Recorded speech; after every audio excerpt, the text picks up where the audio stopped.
Every basketball fan around the world knows the legend of MP. Son of Prince, grandson of Truck, fearless competitor, tireless worker, winner. And while the seeds of all of this were planted long before I met him, the MP that I met was, in many ways, still a child. Now, I don't mean that as an insult. When he first walked into my office, he was only 19 years old. How many of you were fully formed adults at 19, huh? Shaq? I'm looking at you specifically, buddy.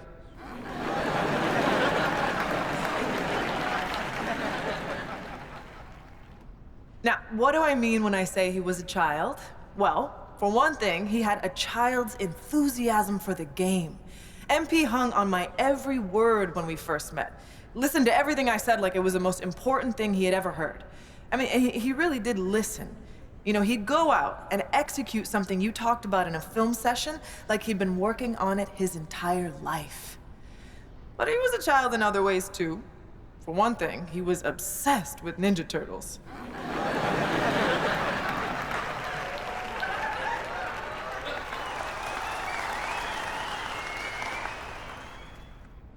I'm serious. He had the figurines and everything.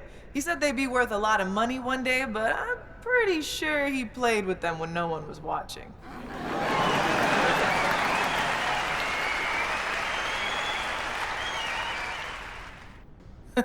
What I'm trying to say is that MP was himself, first and foremost, from day one in the league until the day he retired. And while he did a lot of growing up over the years, that boyish enthusiasm for the game never left him. It's what made him great. He never lost that passion for learning and growing and getting better. And I'm pretty sure he still has those Ninja Turtle figurines laying around somewhere. Now, you can't talk about MP without talking about his accomplishments on the court. So, let me talk about some of the most impressive. He is the league's all-time leading scorer.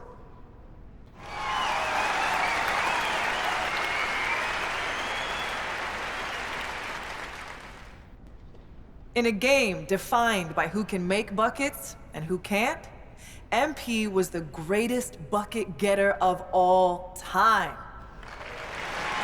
He is the league's all-time leader in three-point shots made.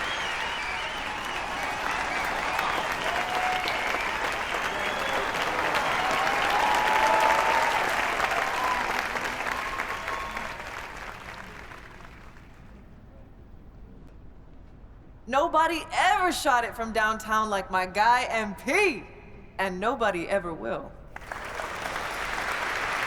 He holds the record for most points scored in a single season.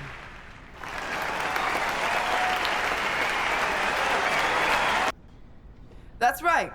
He scored more points in a single year than Wilt. More than MJ, more than LeBron, more than whoever your favorite's favorite is. MP was that dude. He holds the record for assists in a single season.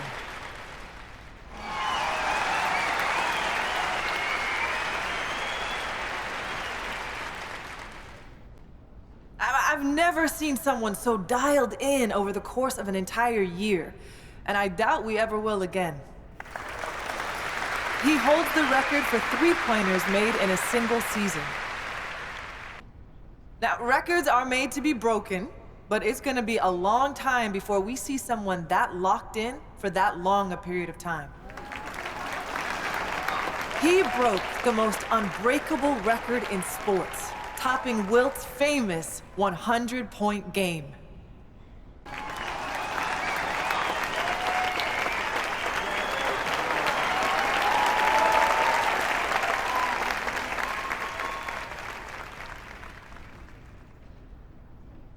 I mean, come on! Will anyone who witnessed that masterpiece ever forget where they were when they saw it? I know I won't. I mean, I happen to have the best seats in the house, but still. Look, I could go on and on about the greatness of MP, but I know he likes to do that too. So, rather than step on all of his toes, allow me to introduce the man you are all here to see, the legend, the GOAT, MP.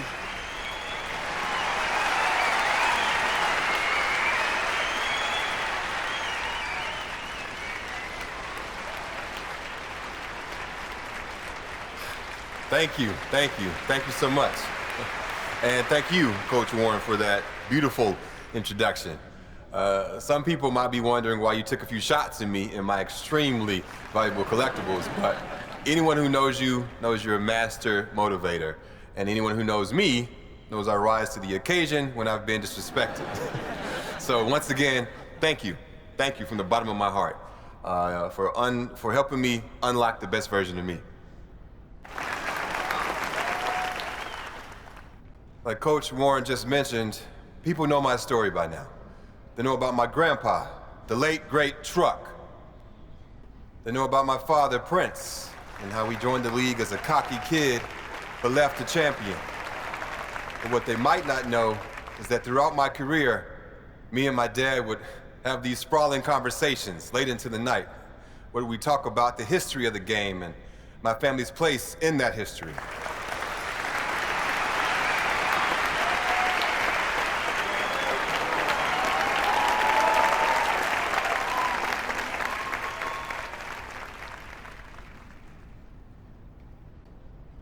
One of my favorite memories from those conversations was the time my dad told me the story of my grandpa's first NBA game.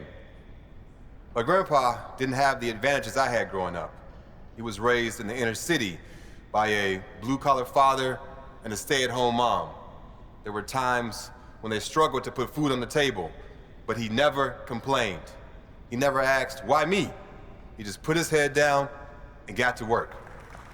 He could have taken the easy way out and did things he wasn't supposed to make a quick buck. But my grandpa, he wasn't built like that. He had love in his heart, and he wanted to make his parents proud. Now, don't get me wrong. If you mess with him or someone he loved, hey, well, trust me, you didn't want to do that. When it came time to fight for what was right, he never backed down. And that's the kind of ball player he was. He didn't have the most skill, but he had the most heart. He fought for a spot in the NBA like his life depended on it. Through sheer force of will, he got drafted by the Celtics in the 3rd round. He was sent to a minor league team to start his career, but he stayed ready. And it's a good thing that he did, because he only had 24 hours from the time he was called up to the time he had to guard Magic Johnson. And what did he do? He shut him down when everyone expected him to fall on his face.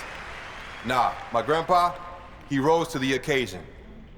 I'll never forget the pride I saw on my father's face when he told me that story. He knew that if it wasn't for my grandpa's fierceness, loyalty, and unwavering belief in himself, neither of us would be where we are today. I love you, Grandpa. Thanks for everything.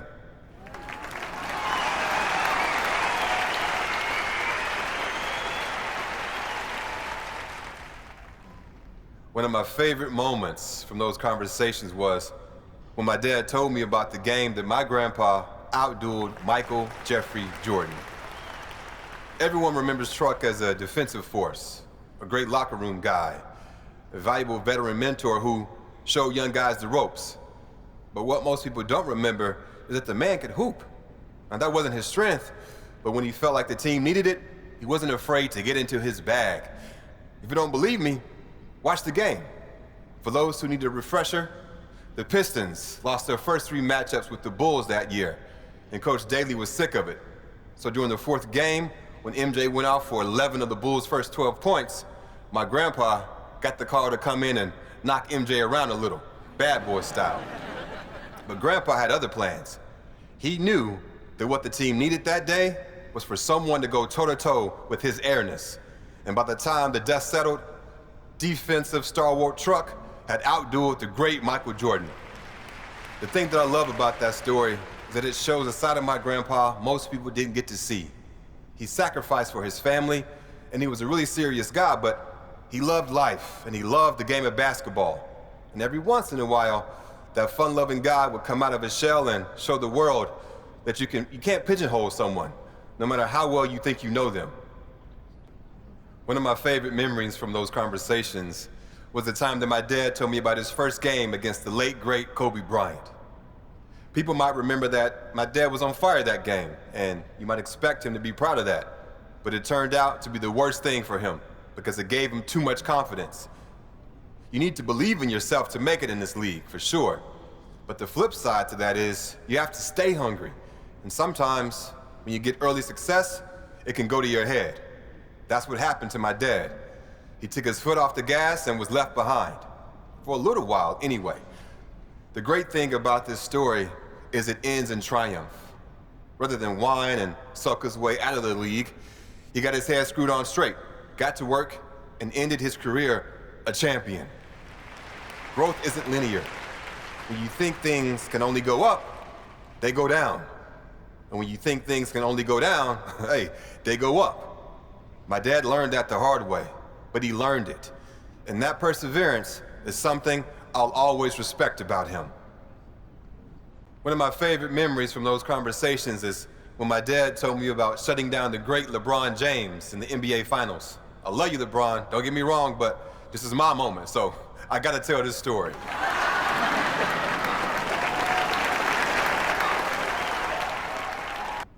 That's not always easy for someone like him. My dad could hoop.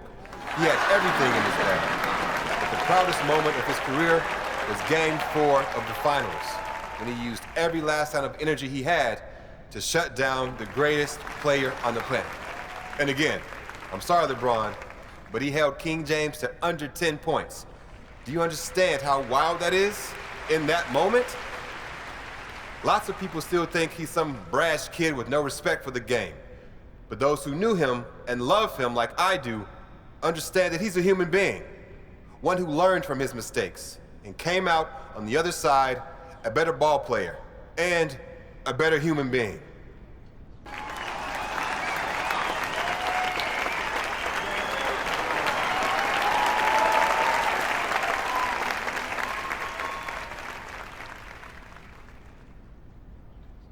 My family paved the way for me, and I had every advantage growing up. But once I got to the NBA, they couldn't play the games for me. And as a lot of you remember, my first game was the most hyped debut since LeBron James. All eyes were on me, and everyone expected me to be spectacular. So what did I do? I went out there and stunk it up. I mean, I was bad.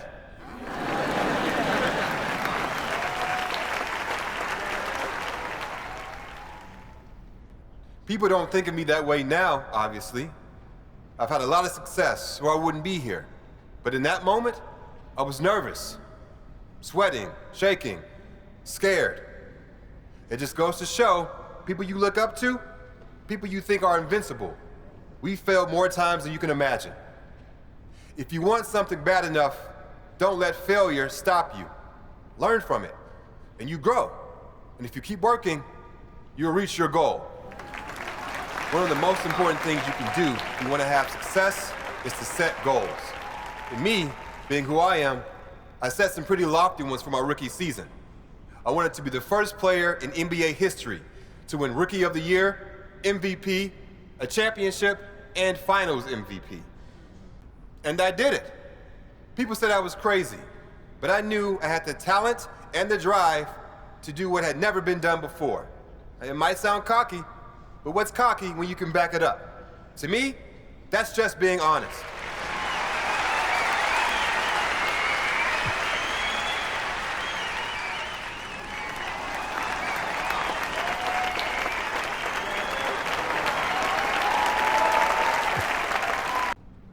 When people talk about my career, one of the first things they mention is how many championships I've won.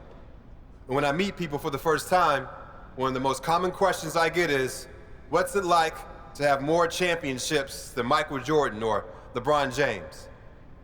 Most people think I'll talk about the glory, the money, the fame. But when I think about those championships, I think about the people I shared those moments with. Winning means nothing if you have no one to share it with. So I'd like to thank every teammate, every coach, every friend, every family member, and every mentor who was there for me during my playing days. Without you all beside me, the winning wouldn't mean a thing.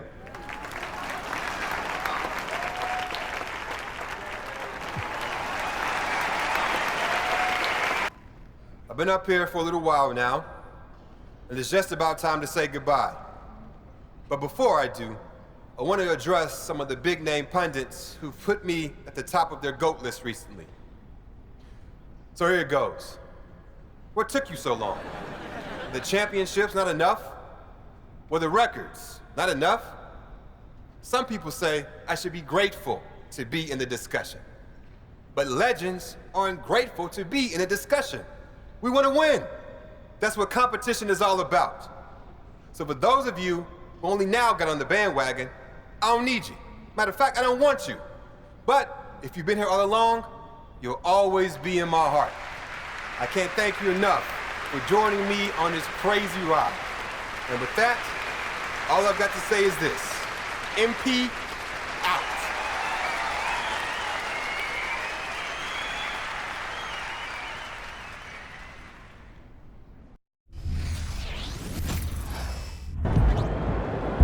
My boy getting out that brew.